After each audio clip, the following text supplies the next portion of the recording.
Hello.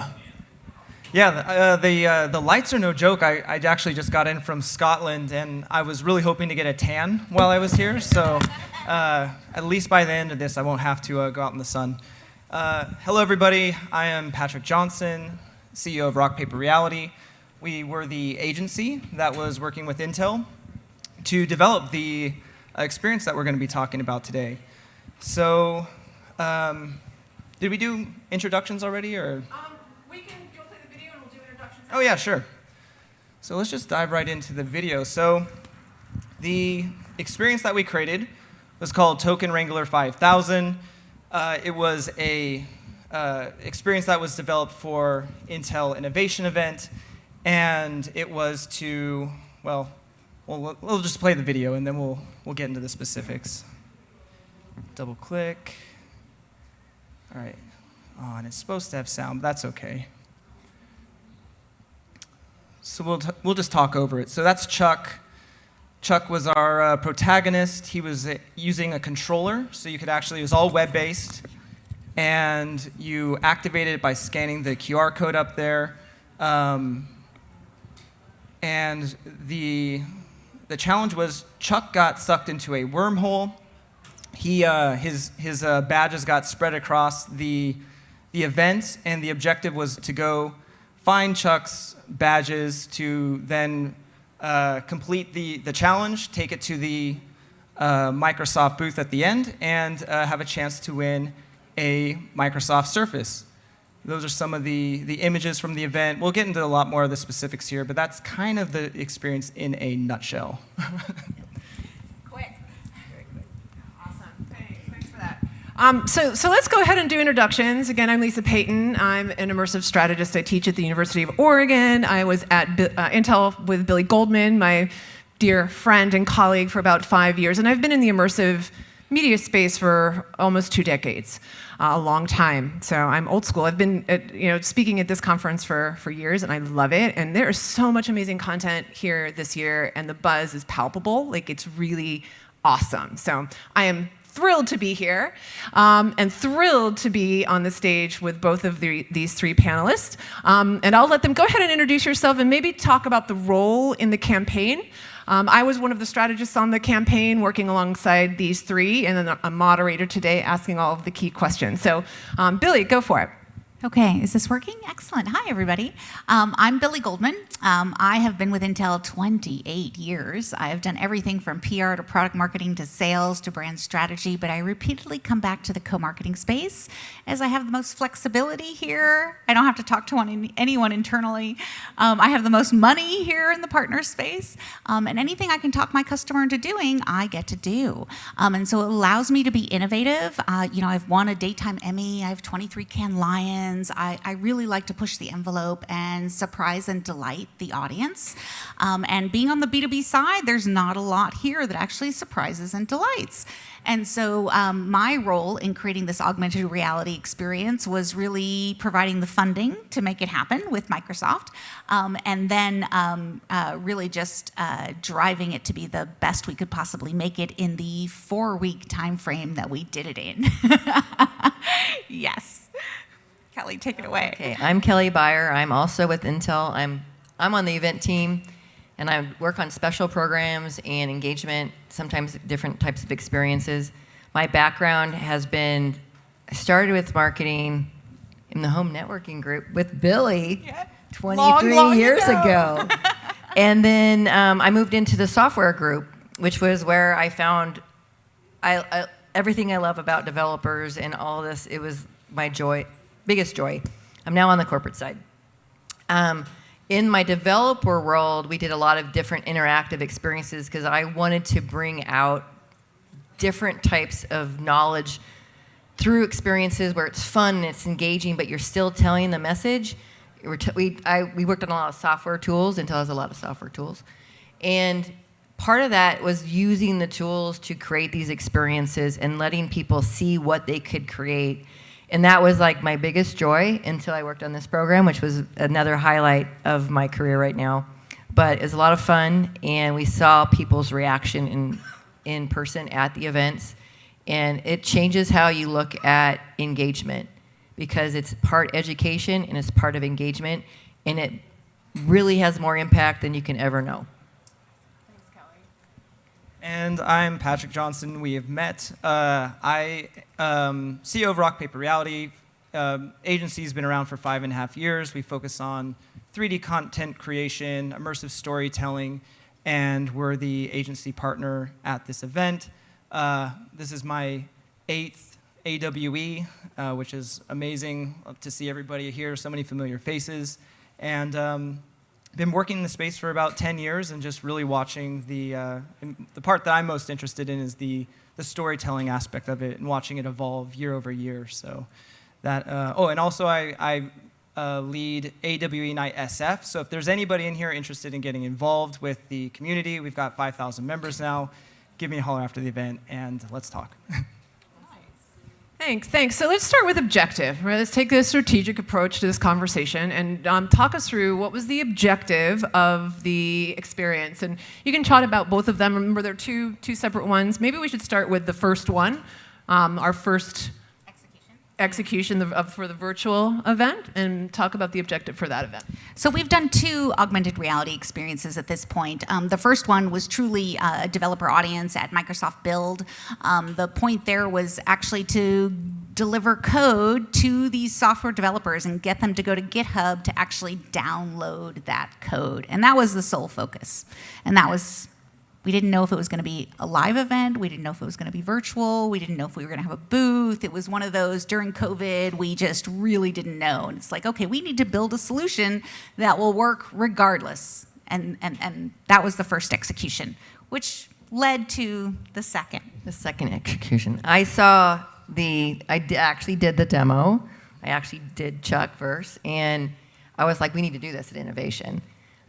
Because it tells a story. There's a journey that you were trying to do with an end of downloading, going to GitHub, which I love GitHub, just going to say that out loud. But our event is different. Ours was in person, and part of it was telling a different story than what you were telling. We added different Intel technologies. We added Microsoft technologies to this. So it was really a journey of what a developer would go through in their development cycle. And the idea was to create these moments of interaction with the demo staffers, but also just having fun with the people that they were there with, keeping it exciting. But also we had call to actions that people could take, and the whole goal was that after the event, they would still have those call to actions on their phones so they could get to that content very quickly and be able to do what we wanted them to do, was really learn about the technologies and see how that, I'm going to say, advanced or enhanced what they were working on already. In addition to what Intel wanted to achieve, my goal was to drive people from the Intel booth to the Microsoft booth because I do co-marketing with Microsoft, and so I was willing to pay for it if we could get that to happen. And that's how this execution came about. Patrick, do you want to talk about your view on from the agency side? Sure. I mean, my number one objective was to make Kelly and Billie happy. So, but beyond that, I think also for it to make it work and make it incredibly accessible. Hence why we went with web-based AR using 8th Wall. Easy to use, scan the QR code, activate, launch the experience, and that worked really great for the first one that we did, excuse me, which was one of the things that we couldn't do is be able to direct people away on the actual video playing for the online event. So people could hold up their phone, scan it, and experience it on their phone, but we couldn't direct people away from the desktop. And then from the on-site side of it, it was really important for there to be connectivity, which I'm sure we'll start talking about as well. But if you've got good connectivity, the web-based AR piece of it is a way to go. So let's talk about problems that this campaign solved. And you mentioned one, which was the problem of trying to kind of keep the client happy with keeping them on the site, right? Because they wanted to be there for. So talk to us about the problems that our campaign solved. It's always a great question. So for us, it was really, how do we get people to actually understand the software story that we wanted to tell at Intel Innovation? And it really built on itself. So we had multiple demo stations, and you would go to the first one to collect your first badge, and there the staffer would actually talk to you about what that demo was. And you needed that foundation in order to actually go understand what the second offering was. And that software story built as you continued that. And so the goal was to really get them to the demo station. And we had 6 times the amount of visitors at the stations that were actually included in the AR execution versus those demo stations that were not included. And of course, we ended in the Microsoft booth. And so the goal was to get them to visit these stations at Intel and then go talk to Microsoft to actually bring that software execution to life. Yeah, I think the other thing was that part of the journey is, again, the knowledge that they're learning. Billie basically outlined the whole thing, so I don't have much to say about that. But I think part of it, again, is really that engagement part. I think a lot of times, and if you're working on an event or you're producing something for an event, you have to understand that journey that you want someone to go through during that, because there's so many different things that people have to do. There's so much, there's different booths, there's different things going on. There could be a theater in the showcase, and so you're competing with so many things. So to stand out, you have got to create something that is fun, interactive, because so many people, especially at technology events, which is what I obviously work on, they're focused on technology and what is that next thing, what's that innovation. And so doing something like this brings that innovation up to them, and they get more excited about the possibilities. And it's the possibilities that you guys are all probably thinking about too when you're creating your own, if it's new products or if it's new applications, what are the possibilities for each person that's coming to your event? And I think that's a key thing when we start thinking about, from the event side, working with Microsoft and Intel, is what is the possibility? What can we bring to life for people in person? And that's an amazing experience, if it works, if it works, if it works. Yeah, I think one thing that was really exciting about this one is it felt to me that it was solving a real problem, which is so many of the people that go to technology events, they go kind of see the thing that they want to see. If you're in, looking in cloud computing, you go to, see the cloud stuff, then you go to the Hyatt bar, and then you go hang out there. But they're like, there's so many other things that you could actually see here. How do we drive people to the other offerings that we have? And so part of that was creating this multi-level experience that left a little bit of a hook. You got invested in the character, the story, and going on to the next one, collecting these badges. So it was kind of more of a badge quest that people wanted to go through. There was the gamification of an event. But there was also the fact that we weren't using an app. We had to kind of solve the challenge of how do we cache that data. So if they go in, people would start in from the introduction, they'd get the story, and then they'd get sent off throughout the event. But if, let's say, they went straight to booth 5, it would actually send them back to get started at the beginning. It knew where you were coming in at the event. It cached the data, so you would know which badges you have, and you wouldn't have to use any app to be able to do it all. So that was a key thing, and then obviously trying to create it in a way that you couldn't cheat the system or and still try to go through it in a way that was authentic to the game. Yeah.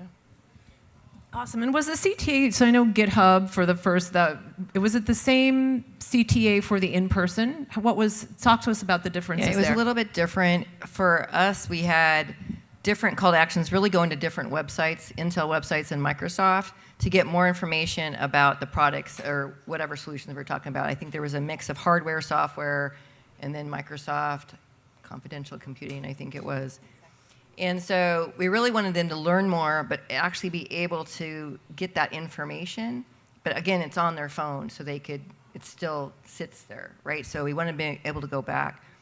So it wasn't quite the same thing, a little bit different, but I think that between the staffers that were talking about the demos and then this journey that they were going on and then the call to actions through the websites, that was really what we were trying to do, is just get that information out there that we wanted to kind of direct them to, versus if you go to, I'm going to say this, if you go to Intel website and look up developer stuff, you will go down a wormhole and you will never get out and you will never find what you want again.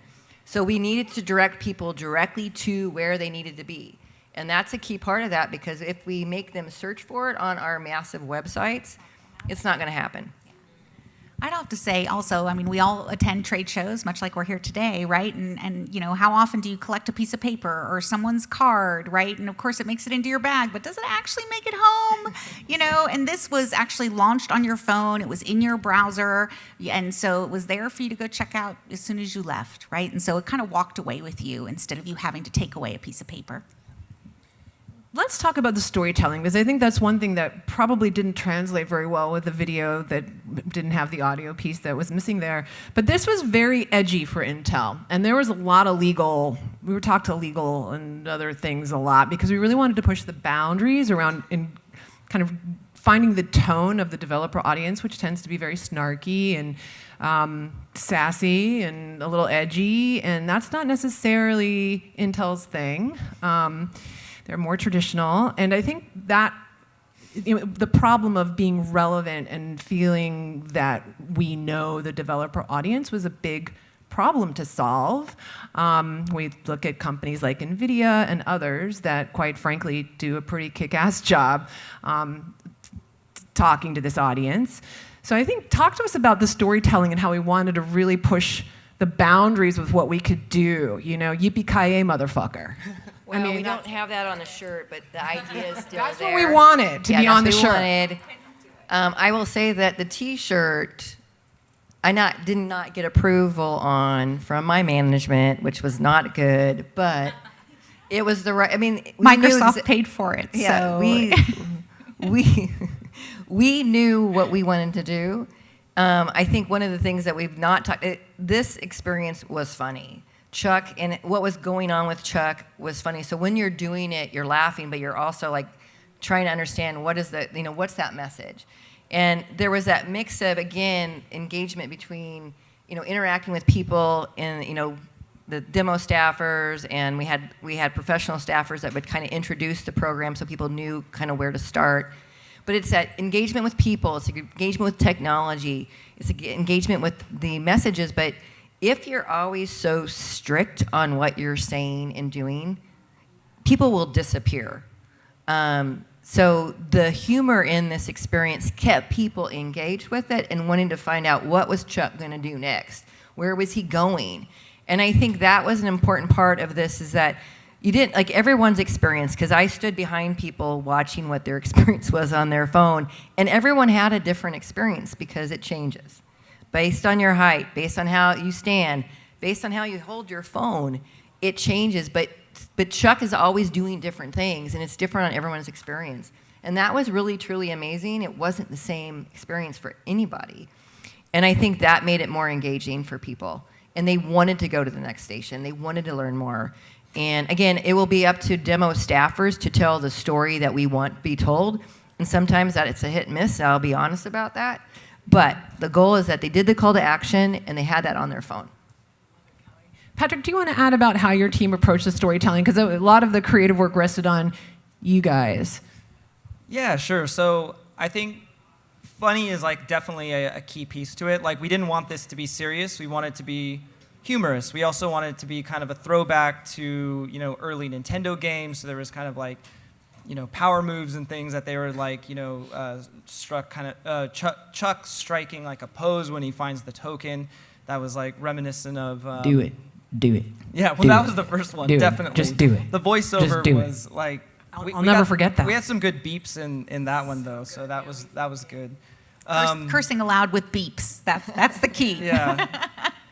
But yeah, I mean, there was ones where like, if I just kind of show like the props here. So this was a mixed reality experience. So part of what we wanted to do is bring in the physical and the digital world together inside of the booths. And so we created these little boxes that had the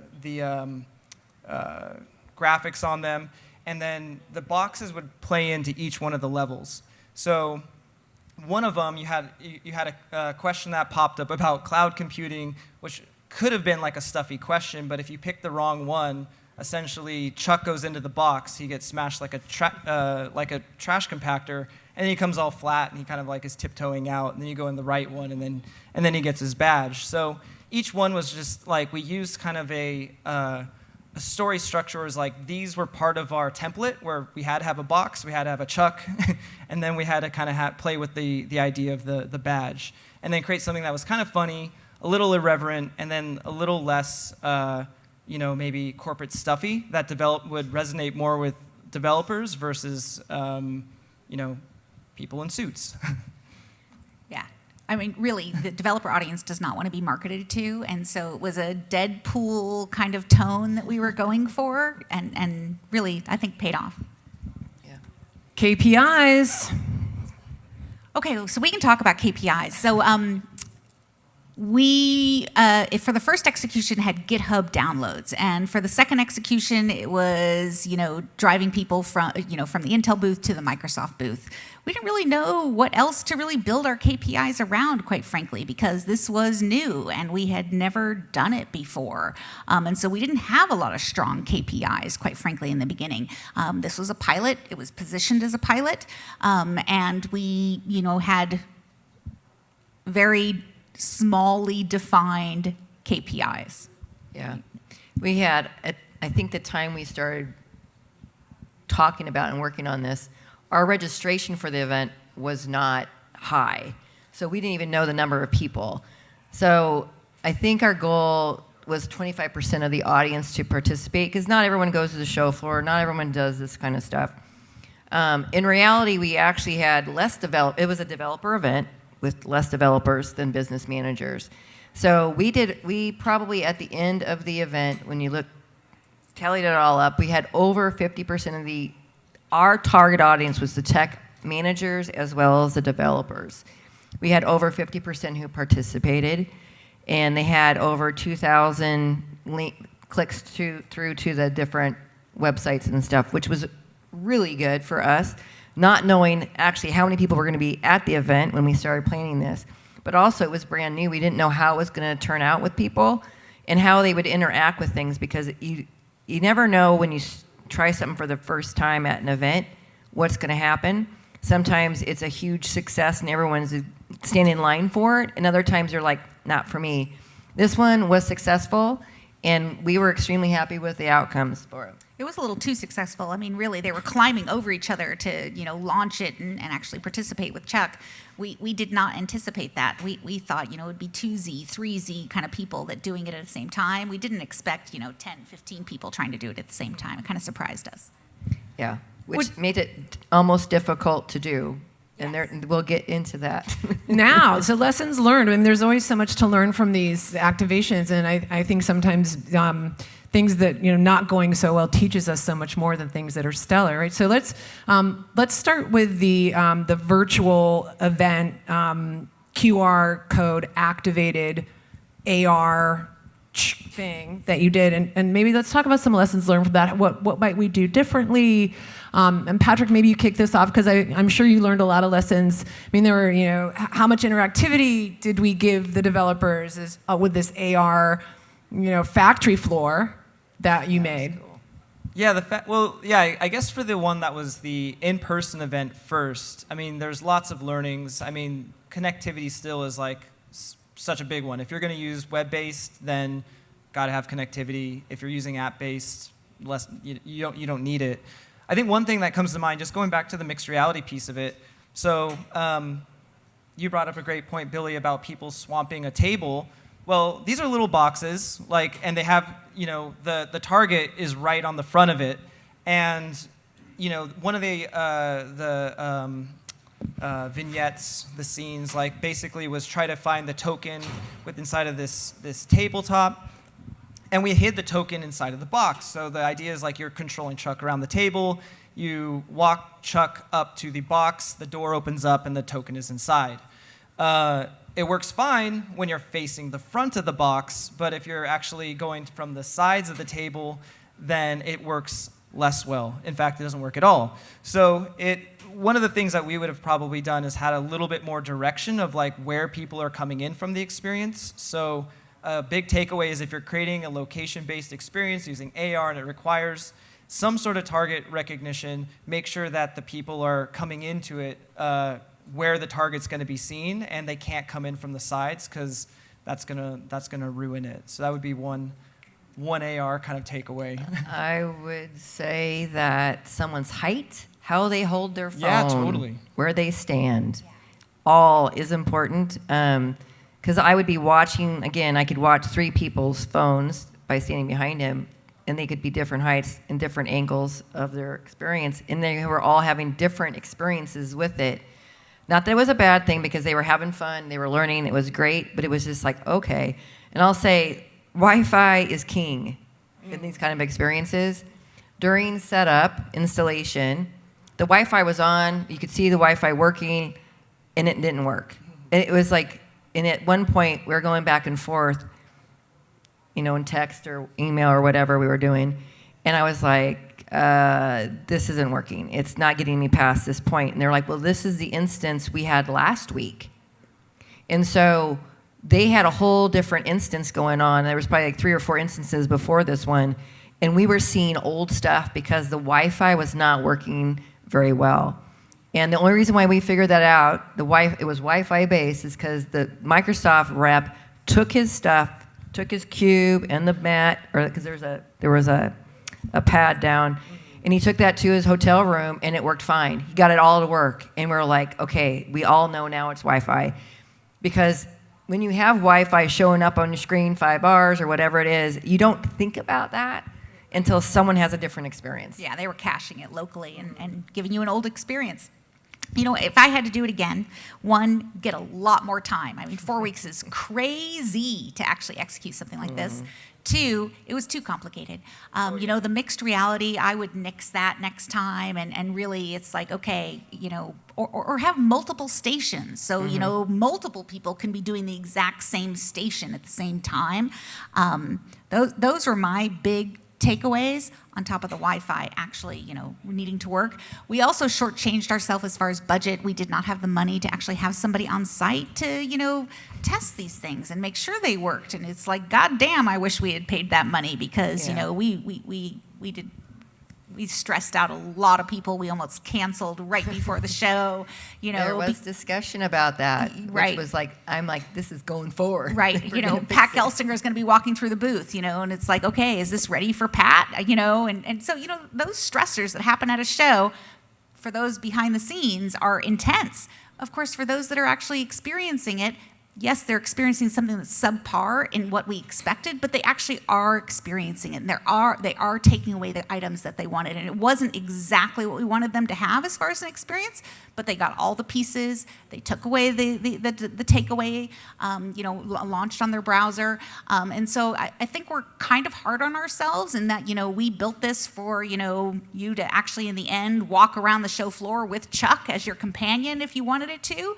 And, did that not happen for some people? Maybe, right? But they didn't know. They had no idea that they missed out on that component. I think that's the beauty of doing these things at events, is that no one really knows what your experience is going to be. And I was telling Billy about an experience, I think in 2015, the last year, or second to last year of the Intel Developer Forum, when we did an experience.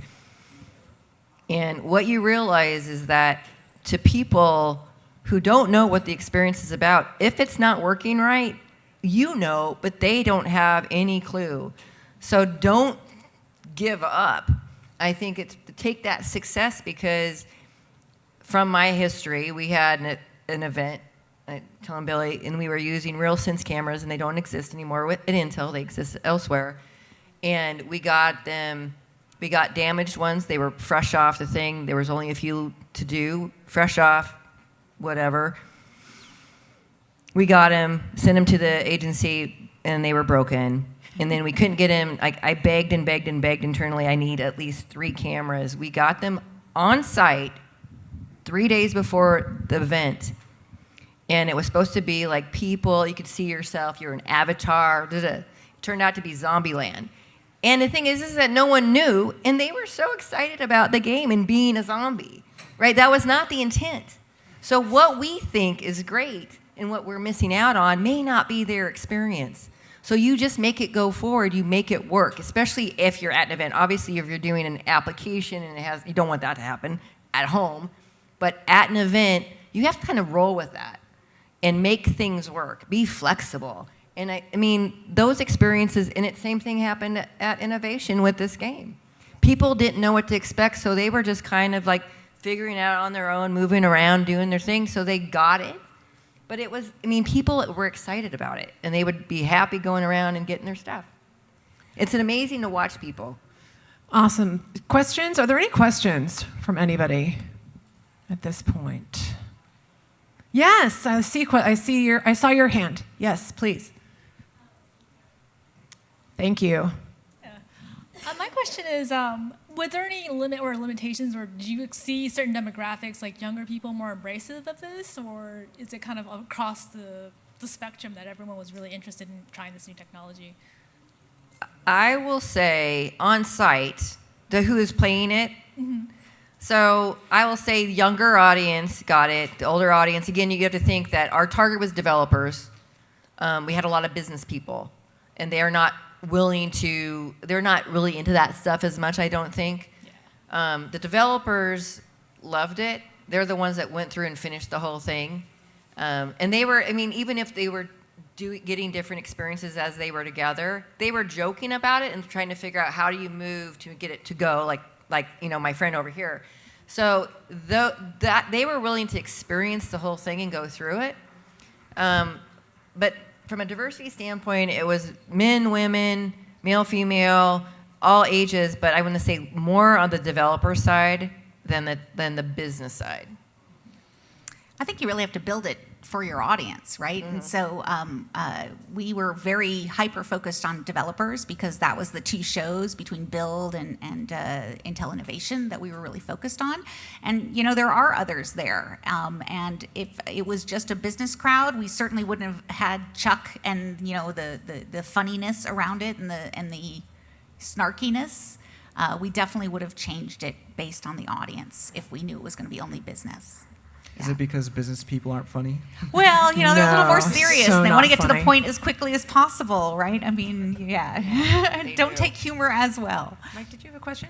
Yeah, quick question. It's about Wi-Fi and app-based versus web-based. Uh-huh. So could you have done it app-based? And what would Absolutely. the trade-offs have been? And could you have used eighth wall? So we did use eighth wall, but in terms of the app-based, it was about accessibility. So any point of friction when you're going into something like this is a reason not to use it. Yeah. If you get there, you still have to have Wi-Fi to download the app, and then of course you're going to have the, then you don't need the Wi-Fi anymore because everything's locally on the device, and you can play the game, complete it, and that's all good.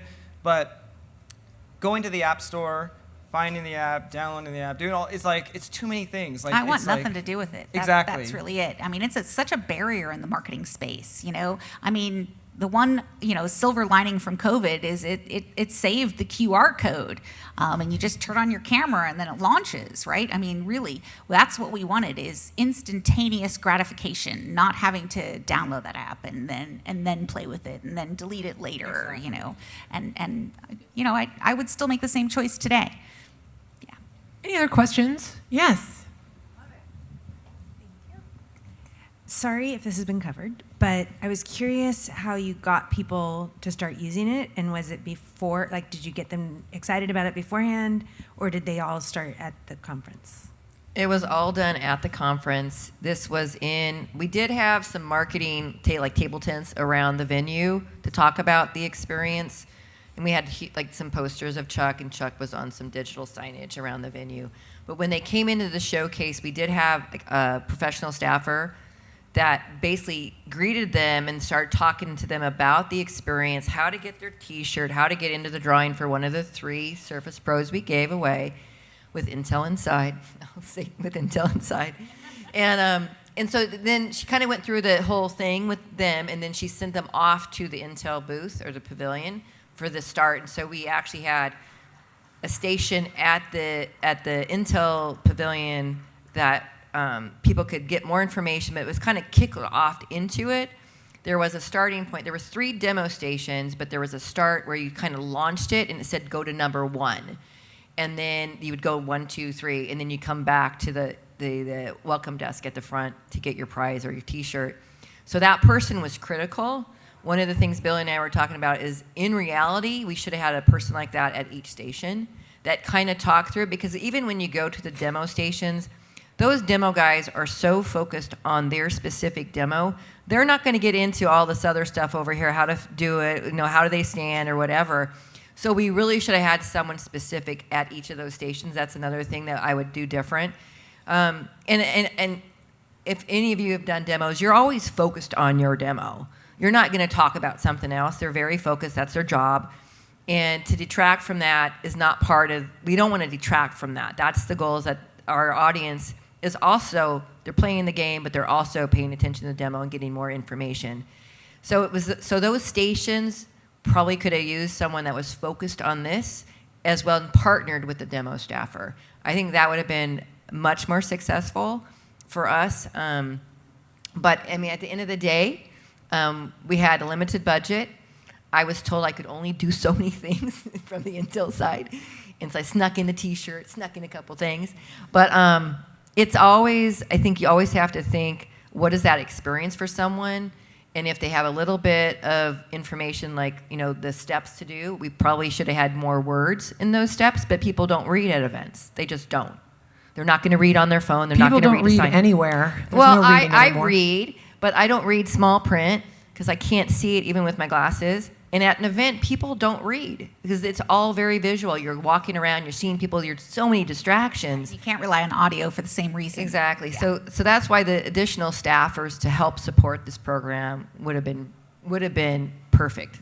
And we have another question over here. Can I add one other thing to that? Just there's something that we always fall back on when it comes to AR and the metrics, where a lot of times AR is always campaigns are kind of promoting how many sessions they got, and the number of sessions you got isn't actually really that relative to whether the experience was good or effective. It was how well it was marketed, because that's how many people actually activated this experience is a session. So how well did you promote it? So I think one of the things that I thought was pretty cool about this is we had that 50% of the people that participated in it, but I think it was somewhere like 30% of people completed it. And that to me is a metric that it was effective, because people actually continued to play it. They went back and they went and played more. And so that to me tells me that at least something that we were doing was right. And it would be the same thing as whether someone actually hits the CTA at the end, or interacts with the experience versus just the session itself. So anyways, that was just a tidbit there. Thanks, Patrick. Question? Yeah, two quick questions, if I may. The first one, 4 weeks is pretty insane for a VFX full game-looking experience. What does the iteration and back and forth between the client and the agency look like? At what point did you even have an idea of what you were going to get before you had to make key decisions and concepting? What a great question. Not only did we have Intel involved, we had Microsoft involved. And so, between our two companies, really Intel Innovation almost as a third party, right? Yeah, they have their own agenda. And, of course, the agency that's creating it. I program managed the thing to death. And so it was, at one point, almost daily conversations and check-in points. Emails. And quite frankly, the beautiful thing about Rock, Paper, Reality is that they're global in scope. So, they were working around the clock to make that 4 week happen, which really was spectacular from our perspective. We did have a lot of reuse from the first augmented reality execution. Chuck himself was reused from the first execution, and so that kind of shortened the time frame. That and Rock, Paper, Reality really came forward with a concept that kind of solved what we were trying to do, and so there was. There's magic in a bottle kind of moments, and the right people, the right kind of budget, the right, goals, and it somehow managed to happen and smoothly in that 4 week time. Yeah. I think there were some delays between Intel and Microsoft, not necessarily Movement of money, getting POs open. That, but all also that. messages. Yes. Because one of our demo leads, he kind of created the story that we wanted to tell, which included Microsoft, but it was related to a demo in the booth, in Microsoft booth. It was related to a session Microsoft was giving, and the Microsoft person was like, no, that's not the message we want to give. And I'm like, no, because it aligned with the demos and sessions that were going on. So we were all trying to tell that story to keep it going across every element of the event. And so there was a delay, I think almost in a week, to get that final Microsoft message. And again, when you have a 4-week period of time and there's 1 week of delay on a specific message, which takes a lot more time than you think to update it and Put it in and whatever else. Yeah. It was a stalling point. Even though that our goal of the story was out there from the beginning, that one point at the end was a delay that we didn't need. Yeah. But we got it done. Rock, paper, I went to say rock, paper, scissors. Sorry. So, oh yes. But it was one of those moments that's like, the time obviously is necessary, but just that teamwork between both companies to understand what that message is from the very get-go. And you have to assume that there's going to be a change in those messages by one or other parties during this process. So don't always think that you approve something 8 weeks out, 4 weeks out, 12 weeks out. Is that the message that you're going to tell at the event? That's another part, is the unexpected will happen. And you have to be able to bounce back from that and make it work. Yeah. I would also add, one of the things that we were really focused on was creating this so that it could be reused. And so, the idea of changing out messages was something we built into it from the beginning. And so the delay in getting Microsoft's messaging into it was like, okay, we can still continue and still work around it because we know this is programmable at, X time, beforehand. And so having that long perspective of, let's build this so that we can reuse it really helped us, I think. That was actually my second question, which is right about reusing in future events. And so is this something that you see as like a platform for future events and something that you'll continue to use? Just keep doing it. Is Chuck going to come back for part 3? And I think for the developer audience, it's perfect. But, again, if we're going to take it to a business show, it's not the right, it just isn't going to work. Yeah. Because it's irreverent, because it's snarky. Can I add just a few thoughts on just like the rapid iteration of a 4-week project? So things like you mentioned, Billy, like text, that's pretty simple. Like we can programmatically literally put in text and it populates into the right place inside of the experience. Creating a new Chuck, more difficult.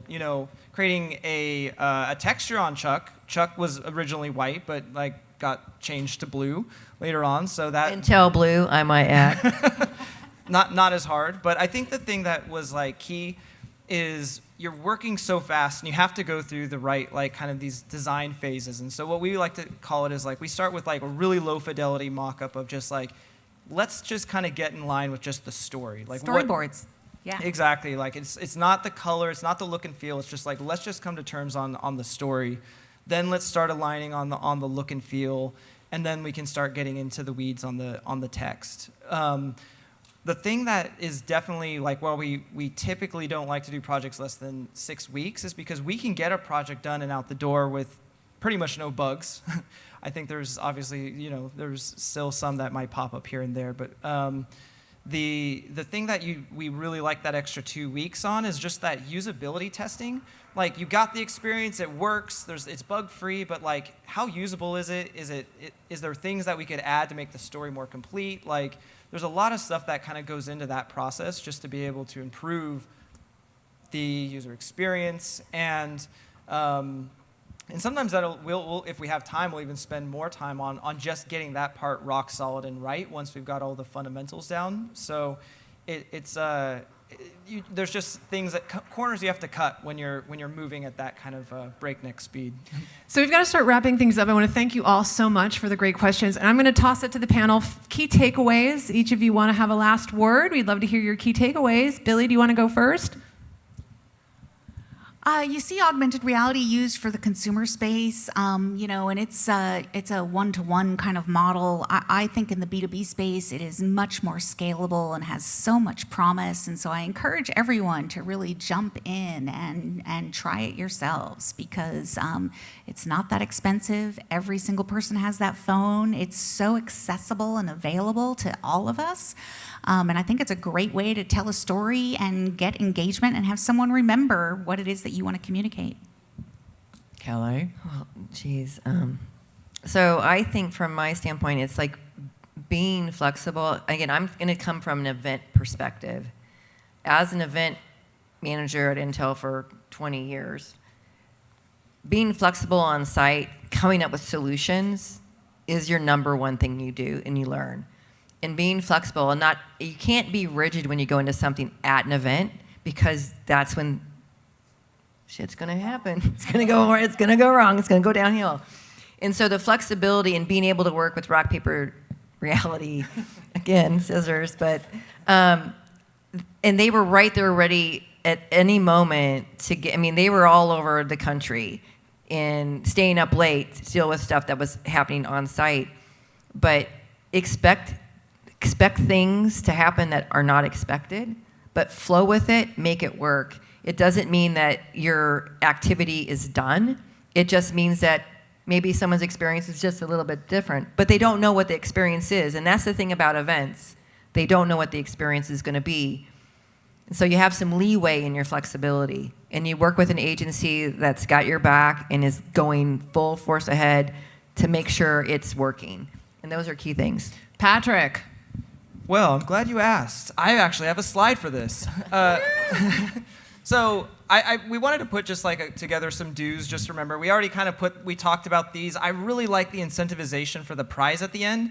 Like, that is so key. Would everybody have went through it if they didn't get a prize at the end?